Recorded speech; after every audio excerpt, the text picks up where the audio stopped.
That's right. We're right back here, Sharp Facets Gallery. How you doing this afternoon? It's a hot one, folks.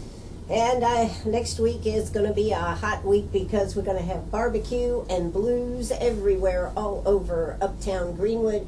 And to talk more with us about it this afternoon is City Manager Charlie Barrineau. How you doing, Charlie? I am great, and I'm ready to eat some barbecue and enjoy some blues music next week. Yeah, I just have to ask you, are you participating in the backyard part of it? You know, I know you consider yourself somewhat of a aficionado of the barbecue cooking. No, I've only used my smoker once this year. It's hard to find the time. So don't you have one of those green eggs? I do have a big green egg. Love it. But you've only used it once so far? I've only smoked one Boston butt this year, Ann. It's very sad. Very sad. It is. It is. Yeah. But how are we shaping up? I know a couple of weeks ago I heard we were at 75 or so barbecuers. Yeah, we're going to come right in at 90 this year, which is 90. It's great. It's strong. It's a testament to the event that Paula Brooks created 14 years ago. But it's a testament to our staff. We work very hard. People probably don't realize all that we do to get those 90 folks here. We probably visited 8 other events this year where we physically actually went to that event and talked one-on-one with barbecue teams. So we try to develop relationships with those individuals and get them to come to Greenwood. Now, is it always the same people? No, it changes. Every year different things come up, and somebody might be on vacation, or they have a cook. They may be catering an event and they can't come. Mm-hmm. But every year we see new teams coming in. There's a big movement right now by a number of the best barbecuers to sell their knowledge. So there's a lot of cooking classes that are being held across the country. And so what we're seeing is a lot of teams are going and paying big dollars to go to these cooking schools, and then they're coming back and getting so much better at their skill. And so we're seeing a lot of teams get better. In fact, I think 11 of our 90 teams have either won or got second place in an event this year. So this will be the strongest team list that we've had in our history. Wow. Well, that's going to make it difficult for the judges, isn't it? It will, but it'll be what they're looking for. I mean, sure. they're wanting to have the best taste and presentation that they can get, and I think they're going to get that in Greenwood. Wow, that's pretty awesome.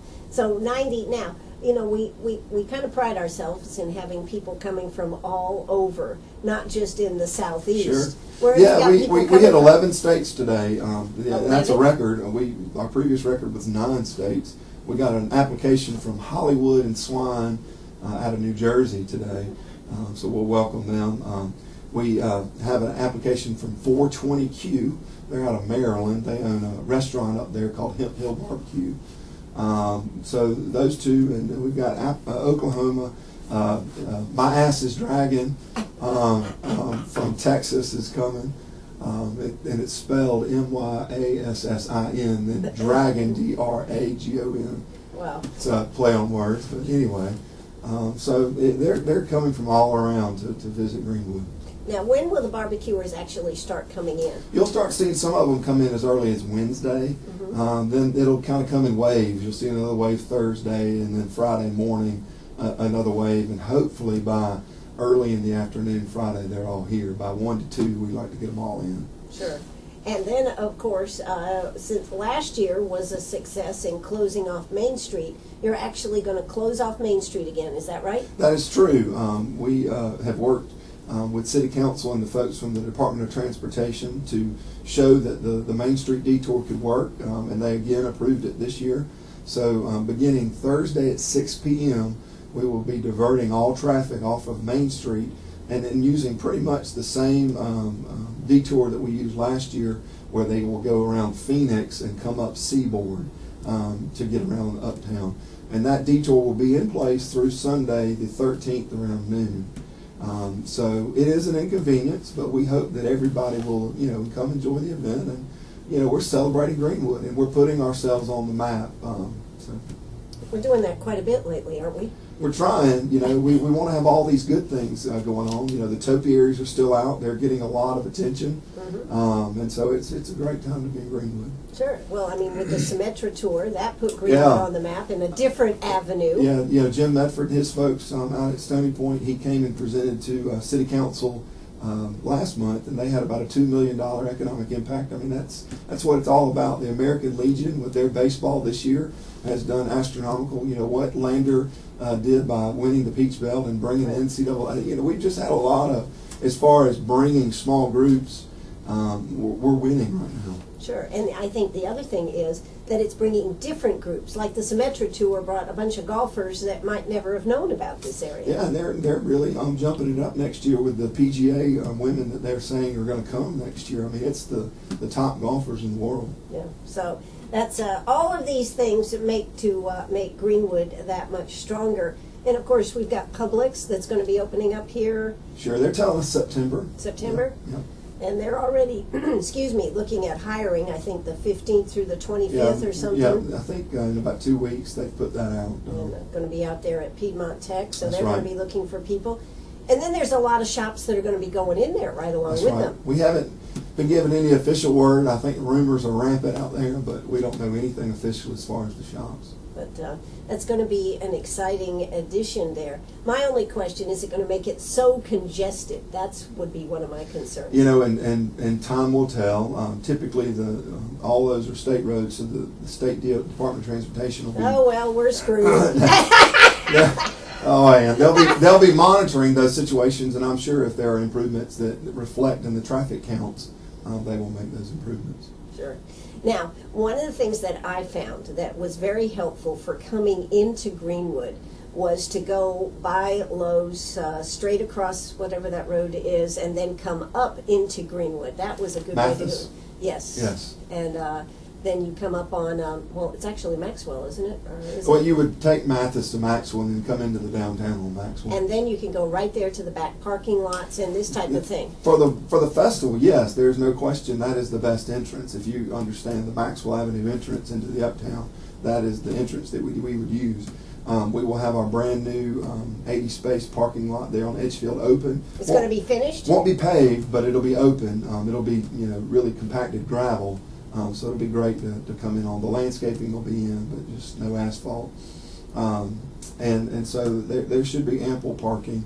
But a lot of people, if they wait, they'll have to park at some of the churches and walk in. But again, we remind folks that say, well, it's an inconvenience.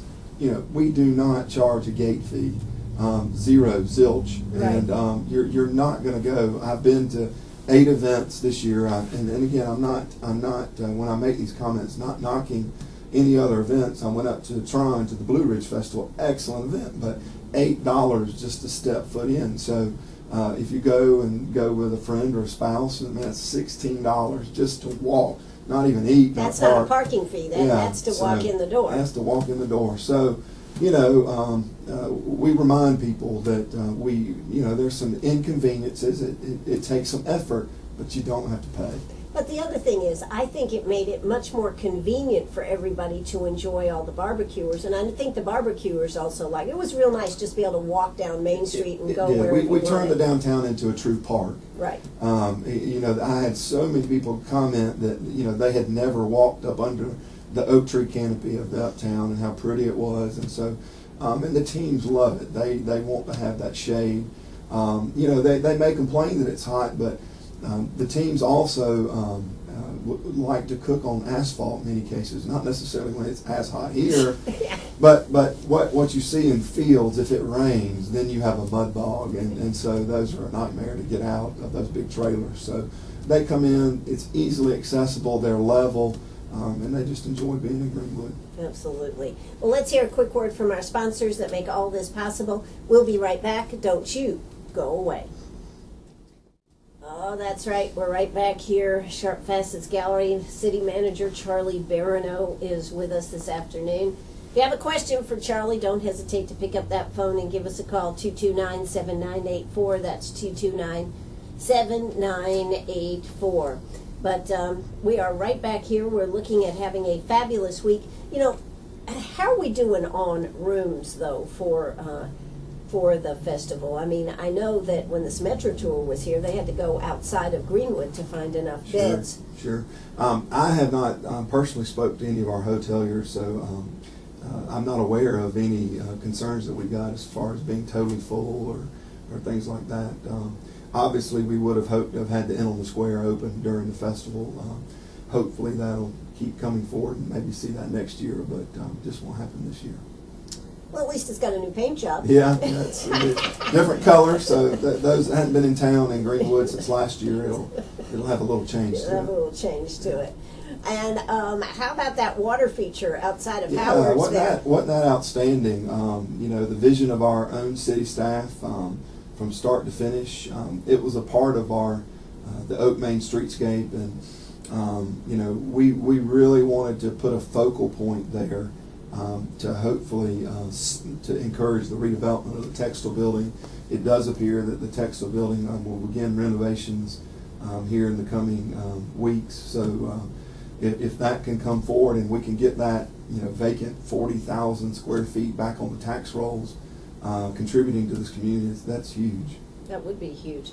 Yeah. Now, after Lily the Mermaid moves out and the others, what will happen with the water feature? The water feature will remain. It'll just almost become another one of our permanent fountains that we'll maintain year round. So. Will you have any fountain type aspect to it? Yeah, I don't think we're going to be adding anything. I think we've got some lights in there right now. I think a fog machine was put in there for some nighttime features, but no, the intent. But you know, some of the plant material would live year round, and some of those lilies, as I understand, actually spread and could spread the entire pond area of the fountain. So.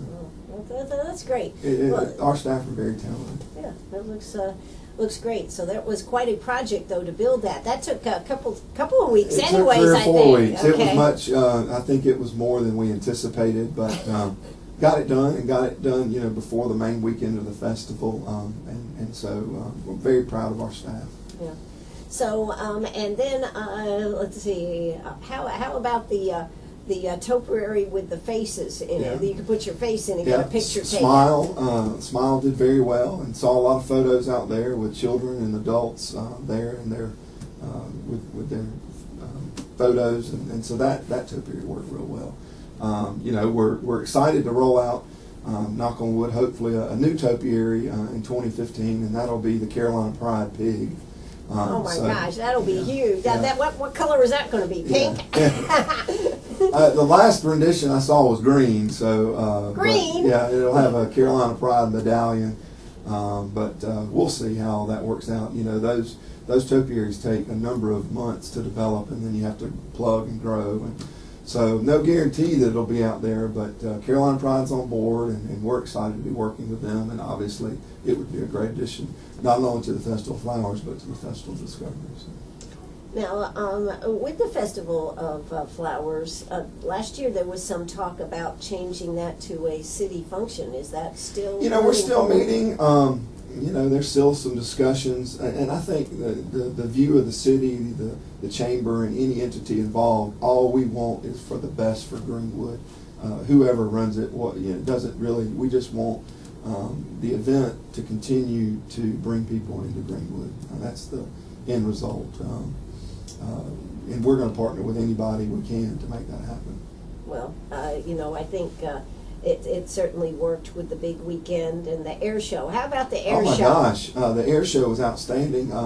I kept telling the county manager, Toby, what a great job his folks did. I know he gave the kudos to Rossi, their airport manager and project manager. They just did an outstanding job, very organized. I know we had, I took my children out there. We just had a blast. Yeah, and moving the Kids Fest out there, I think made a big difference for it. Yeah, I think they had attendance well over 5,000, which is outstanding. It is. So, what's the downside of Greenwood, Charlie? The downside, well, you know, we obviously, like any other community, would love to have more manufacturing jobs to come. You know, I know there's still a lot of people that need work. We're still, you know, having the struggle of being too big or too small, and folks that we are recruiting here wanting to live in the Simpsonville and Anderson markets and commute in. So those are the challenges that we've got to overcome. We've got to improve our housing stock. We're hearing There's a lot of houses for sale, Charlie. there are, but they're not in the range of they're either high or low. There's not a lot of mid-range houses, and so that's the area that we're hearing some of these young professionals are looking for. They like the downtown condominiums, which obviously we don't have that available. Hopefully that's coming. Those are the areas that we've got to improve upon. But we've got an excellent regional healthcare facility. We've got fresh water everywhere, so excellent utilities. The reason that we're attracting some of these investments, Colgate, others, is to credit of CPW and to Greenwood Metro. We have available water and we have available sewer capacity, and that a lot of communities do not have that, and we do. So we're going to keep chipping away. Absolutely. Well, we've got all these good things going on. We've got the Festival of Discovery coming up this week.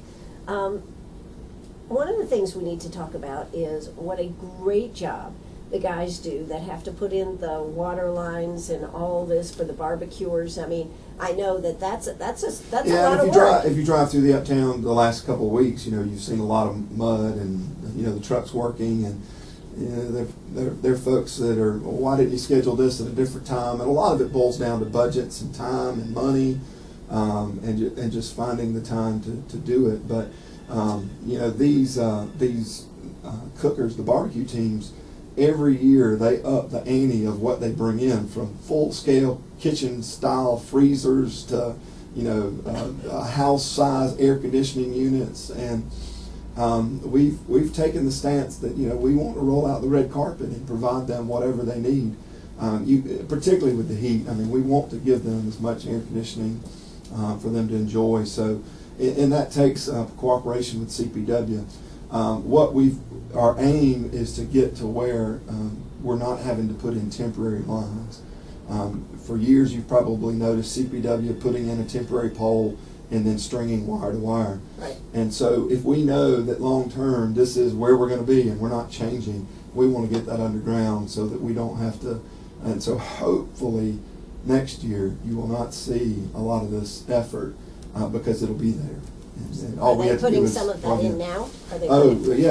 In fact, from from the museum all the way down to the Elm Square is permanent underground water and permanent underground power. So all we will have to do next year is almost plug and play. We will connect our water receptacles in, we will connect our power, and ready to go. It'll just remain underground year round. Wow. Charlie, you have to be amazed when you look at when you first took over here and where we have moved in how many years now? It's a pretty short time. For the festival, it's 14 years. Yeah. So, but just from when you came on board here and where we're at now, like underground water and everything. Well, it takes partnerships, it takes trust, it takes commitment. Again, the folks at the CPW are excellent. I commend City Council with the relationship they have with the commissioners. We're all trying to do the same thing. We want people to invest in Greenwood. I mean, that is the bottom line.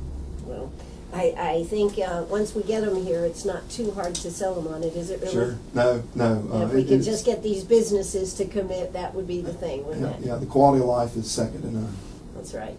So here you are. You're sitting right here in Greenwood. You don't have to travel or nothing. You just had the Festival of Flowers here. Before that, we had the Symetra Tour. We've had the Air Show. We've had all these things going on, and now coming up next week after the 4th, I tell you what, it's going to be the Festival of Discovery and Blues Cruise. You're not going to want to miss it. You've got to put some time in to go there. Hey, it's time for South Carolina Radio News. We'll look forward to being back in just a few minutes. Arg, are you a pirate or a pack rat? Do you have a vacation of a lifetime sitting in the attic? Or a college tuition hung on a wall? Or is a fabulous retirement hidden in your jewelry box? Bring those items to Sharp Facets Gallery. We can establish value and buy from you or sell for you.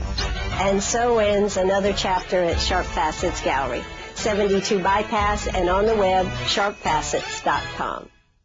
Oh, that's right. We're right back here, Sharp Facets Gallery. I'm Ann Eller. Gracie is snoozing over there, aren't we lucky? And Charlie Barrineau, City Manager, is right here with us this afternoon. We've been covering a lot of different topics here, but you'll be happy to know, Charlie, yesterday we had Mac Arnold in studio with us here playing his 2-gallon gas tank. Not a 1 gallon, a 2-gallon gas tank guitar. Yeah, Mac and Plateful Blues will be at John Holloway's Sundance Studio next Thursday, 8 p.m. and free.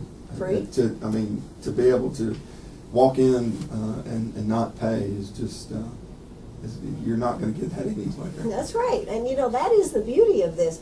All the different venues, except for what, Brews and Blues? No, everything. Well, you have to pay obviously for beverage and food, but Right. everywhere is free. Everywhere's free. There's no entry. Okay, so there's not even Now admissions. we run into some challenges because again, I have to say, any official venue we have, and again, I don't blame them.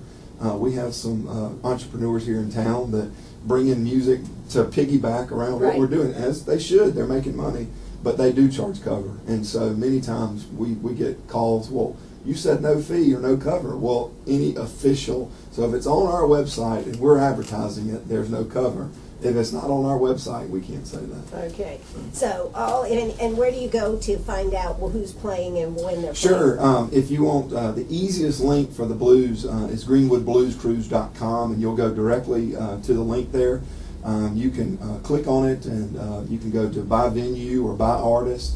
And also, and this year we have an app. We have a festival app. So if you have an Wow, iPhone, I know okay. we're getting Uptown here. Well, and I'm even shocked. I mean, the app has been downloaded 1,800 times. So there's 1,800 phones out there that have the festival app Is on it it. on So both Android it's and... on. You can download it from Google for Android and from iTunes for the iPhone, and it's great. We're gonna, as the festival ramps up, we're going to be sending out push notifications, and you can get, you can upload your own photos. We're a little leery on that, but Well, I saw an article in the paper about appropriate social media behavior. Yeah.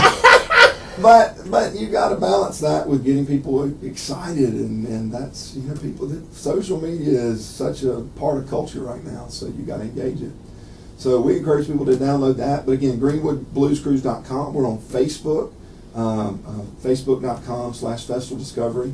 We're Twitter, pushing. We're yeah. on Twitter. You can tweet us there. We'll send you messages back. So any questions that you have, there's plenty of opportunity to ask those questions before next week. Sure.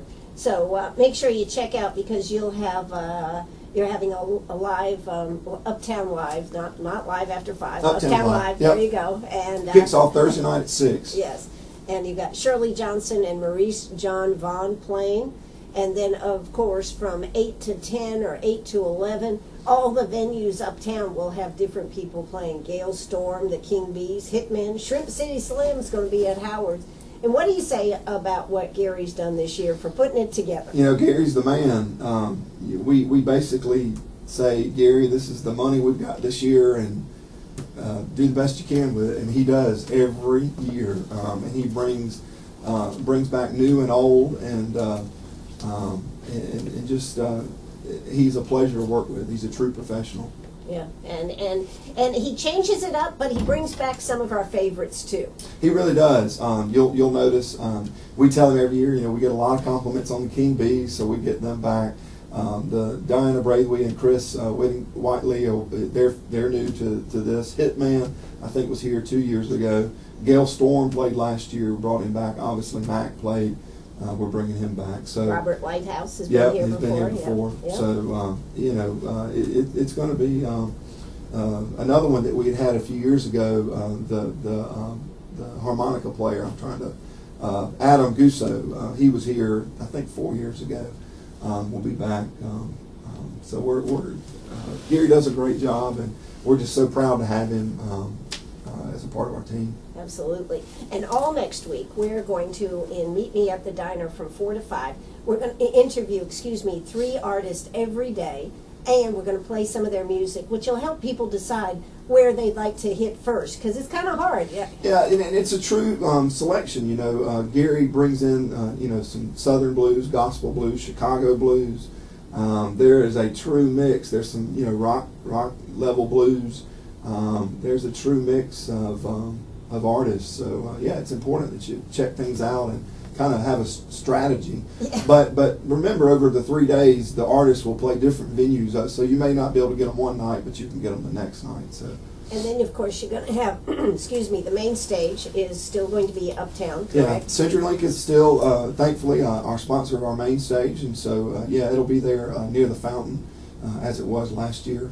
And so there'll be music beginning, again, the Uptown Live Thursday night, and then actually we've added music on Friday afternoon. There'll be blues music in the afternoon as early as noon on Friday. Wow. And so this is the first year, I mean, we're truly making it a much longer event.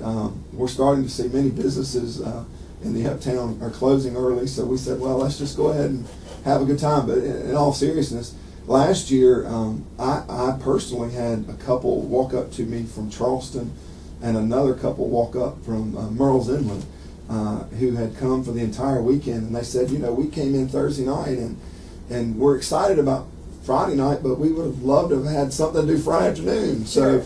So we said, okay, well, we'll put some music out there on the square Friday afternoon, and so we'll see how that works. So that'll definitely change it up because people will be there that much earlier. That's right. And the barbecuers will be setting up. Barbecues will be setting up. You'll probably be able to get some barbecues early as Thursday night. And That's different too, isn't it? Yeah, well, we've had barbecue on Thursdays. Friday for lunch, obviously you'll be able to get barbecue into Friday night. Then the Taster's Choice competition is from 11 to 3:30. I think that's right, on Saturday. Now that's a lot of fun. It is.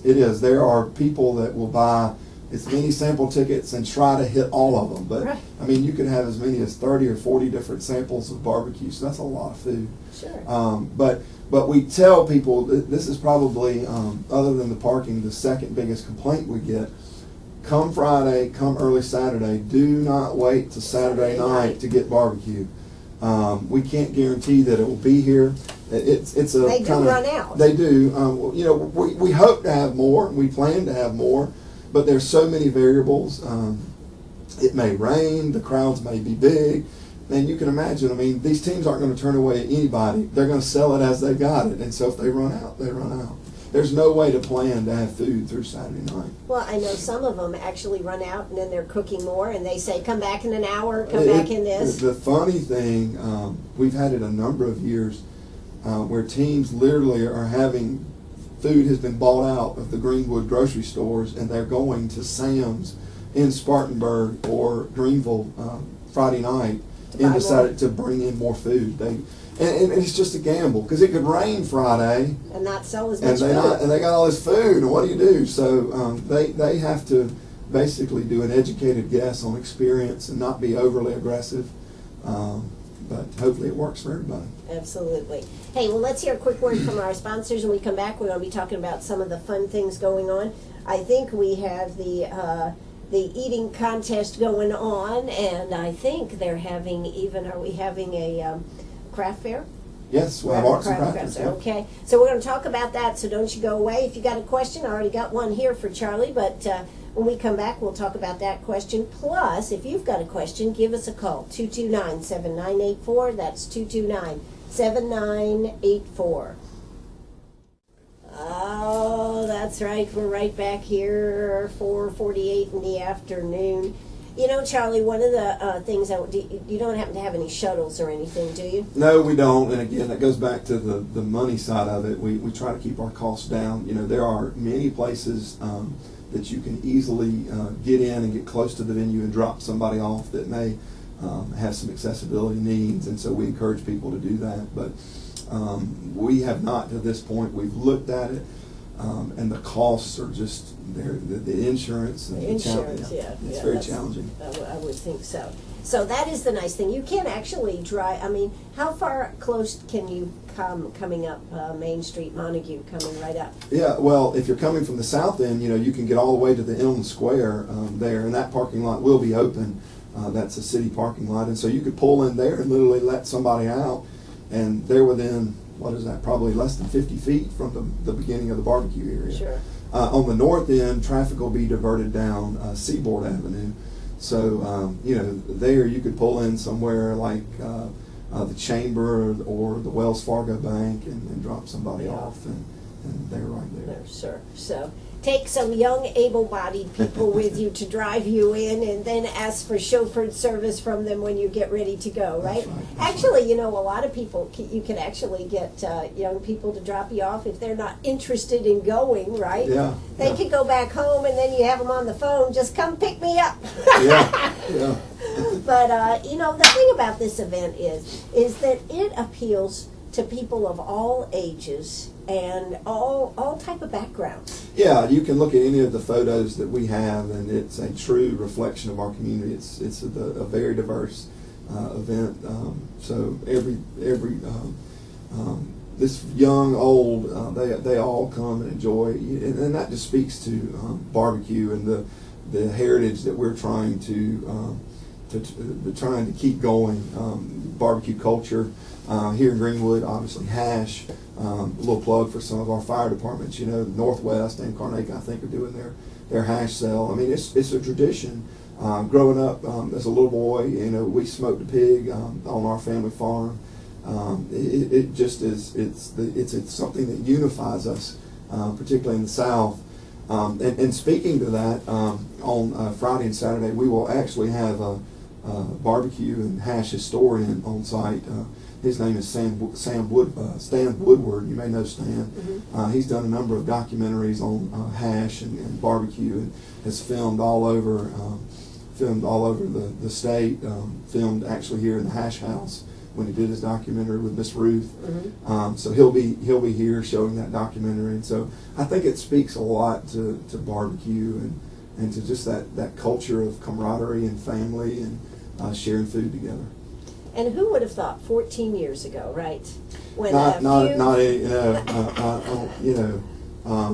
teams, and you have to commend. We have one team now that has made it all 14 years, and so you gotta commend Chip Youngblood and the Youngblood family for CD's Barbecue. That's their team name, for making it out for all 14 years. So you ought to get an award for that. yeah. But 5 teams, and we didn't know what we were doing then. And I remember the amusement rides that we had. It was sad, kind of, but we have learned. It was a start. It was a start, and we have learned a lot. Got to give a plug out to the Kansas City Barbecue Society. They give us the framework, the rules, the judges, the characters. Stephen Smith will be here. We've used Stephen since the beginning. Cliff Welch. They are our officials, and actually, and this says a lot to our event. The director, the executive director and co-founder of KCBS, Carolyn Wells, will be here as well. And to speak to that, I mean, there's probably now 500 or more contests in the country, and to have the director here says a lot about our event. Absolutely. So now, what else is going on? You have the hot dog eating contest. Yeah, the Skins hot dog eating contest. We will actually, and you can come on and join us at Skins with a hot dog down the bypass next Tuesday at 6 p.m. at the Greenwood Skins location. That's July the 8th. We will have the official Skins hot dog weigh-in. They have to weigh. You have to weigh in. It's kind of comical. Okay. Because I was going to say you're not getting me on a scale now, Charlie. Okay. But it's just fun time that we all come on to Skins, and so we get the competitors there and kind of take some serious poses. But we'll have Michael Debo back to defend his back-to-back championship. Last year, I think it was 17 or 18 hot dogs. The year before, he ate 22. So Brian Crocker, again, he is the hometown favorite. He will be back trying to knock off Michael. We'll see. And then there's always some newcomers that will blow you away. We had one gentleman that got up on stage and had them all beat, but he didn't plan very well. And towards the end, he wasn't prepared, let's just say, to keep it all down. You lost it. Is that what you're telling me? Yeah, you gotta keep all those hot dogs in until the end, and he couldn't make it. So that's always a fun event. And then we have the arts and crafts. Now, when is that? Well, when is that now? Oh yeah, And so the Skins hot dog eating competition is at noon on Saturday on the CenturyLink main stage. Okay. And so yours truly, myself, I always enjoy emceeing that crazy event, but it's always a fun time. Okay. Then we also have the arts and crafts component. A lot of jewelry makers this year, so a lot of you like handmade jewelry, some neat individuals that may make homemade pork skin. I know we've got an individual. Homemade pork skin? Yeah, this selling that. So peanuts, trying to think of some of the other unique vendors that we have coming in. I know that there was one vendor that made jewelry and ornamentals out of gun shells. They actually took spent bullets and turned that into jewelry, and some of it's very attractive. Now that's interesting. So you never know what kind of unique thing. I think we've got about 15 to 20 artisan and crafter. Now where do they vendors. set up? They will be set up on next to the CenturyLink main stage on that short section of Main Street next to the fountain. Okay. And typically most of them are set up on Saturday. Some of them can set up on Friday, but most are set up on Saturday all day. Starts at 10 a.m. for that. Okay. And then obviously we have the amusement rides. Our friends again from Palmetto Amusements of Lexington. We have used them just about every year of the festival. Have never had a problem. They are so professional. Bring professional staff to run the rides, and so we're just lucky to have them. They will be here again near the library Friday and Saturday with amusement rides. So. That's actually off down by the It library, is, so it it's is, a little bit separated. It is a little bit separated, but it's the best place that we can kind of fit it in and make it work. So within a close walking distance of the barbecue cook-off area. Obviously, if you don't like barbecue, and there are those out there. You can't believe it yourself, can you, Charlie? But if you don't like barbecue, there's plenty of carnival food. We have some just awesome funnel cake makers, fresh shucked smoked corn. Ice cream? A number of Homemade ice cream vendors will be out. So it's a good time for everybody. That's right. And it's a great time, if you live right here in Greenwood, to invite family and friends that you should have invited and you have put it off, and because you can spend the day down there, you don't have to spend it at the house. Yeah, we've had a number of groups that have started up around that concept, bringing in family and friends. I know Rightwise, he's partnered with us and brought in for a number of years now, basically a lawyer, a criminal defense lawyers, and they get a continued learning credit on Friday, and then they have barbecue Friday night. So. And they call it the Blues Barbecue CLE or something like that. But that's great, and that's what we're encouraging people to do. Bring your event in, and let us provide the entertainment for it. Now, at the beginning of the show, you happened to mention you still have a few slots available for the barbecue class. Yes, the Art of Barbecue is Thursday night. That is July the 10th at 5:30 p.m. at the Arts Center. We will have a professional barbecuer and our two-time defending champion, Lotta Bull from Oklahoma here, presenting that class. It is $50 to register. We have a very limited number of seats left. If you've ever wanted a demonstration of different cuts of meat, if you don't know what a butt is or a shoulder or... Oh, come on, Charlie. We all know what a butt is. He will demonstrate, all the different cuts of meat. So that's still kind of funny that when people come up, what is brisket? And it's beef. And so he will talk through those things. He will talk about how to season, proper season, etiquette. And then when you're all done, you get to eat it. So you're going to have dinner there as a group. So it's well worth the $50 to receive that class from Mike and Debbie Davis of Lotta Bull. Okay, so now where do they call? What do they have to do if they want to get in on Sure, this? the best way is to call 942-8411, or you can go to festivaldiscovery.com, and the form is on there. But again, if you're not signed up by Monday, really even Friday, well, Friday's a holiday, by Monday morning, we'll probably close it then. Okay. Because we've got to order the food and things like that. Sure. So I think we had about 35 signed up when I left. So. Wow, well, that's a pretty good-sized group. Yeah. So that's another fun thing. Now, you became a certified judge, didn't you? I did. I haven't done a good job of upkeeping my certification, but we went over to Lawrence and got certified, and that's neat. If you ever get the chance think it's like only $25, and you take about a 3-hour course.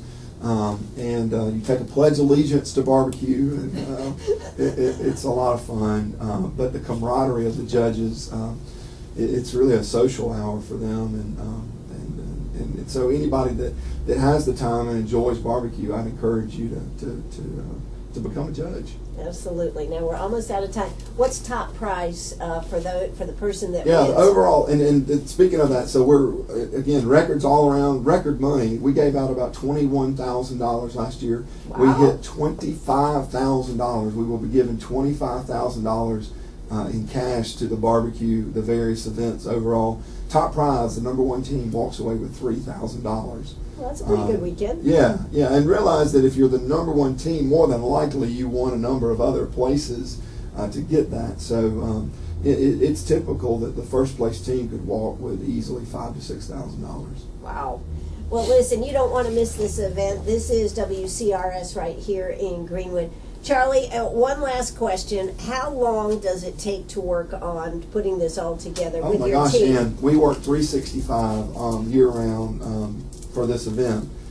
We start strategizing and going to barbecue events year-round. We went to barbecue events last November. I went myself to Lynchburg, Tennessee in October last year to the Jack Daniels Invitational. So it's we're constantly blogging and talking on social media and just keeping up those connections. Yeah, and Laura, I mean, she's working herself. She She didn't is. even make it here this afternoon. Yeah, she's going. She is, and it's her phone and her phone and email that's blowing up. So she's the one that is having to do all the juggling and a lot of texting back and forth. But we have a great team. You know, I commend Julie Wilkie, our assistant manager, Billy Allen. Billy's been with us all 14 years as our public works director, and it's just the credit. I don't know what it is. You work on this event, and we've almost become a family, and it's so much. We enjoy it. It's fun. Sure. And we want to see Greenwood succeed. So. Now, I tell you, the other thing I got to say, that when this event is all over, you said the roads Uptown will be open like after lunch. So about Sunday on the 13th, about noon, you could expect. And you know, we're going to come in there with the fire department and clean everything up real good. And then open. Well, what I was going to say is, after any event I ever see, you know, it's just a few hours and it's perfect. Yeah. And it's right back to the way it was. I think y'all are to be commended for doing such a good job. I remember years ago seeing you carrying tables and cleaning up after an event and everything.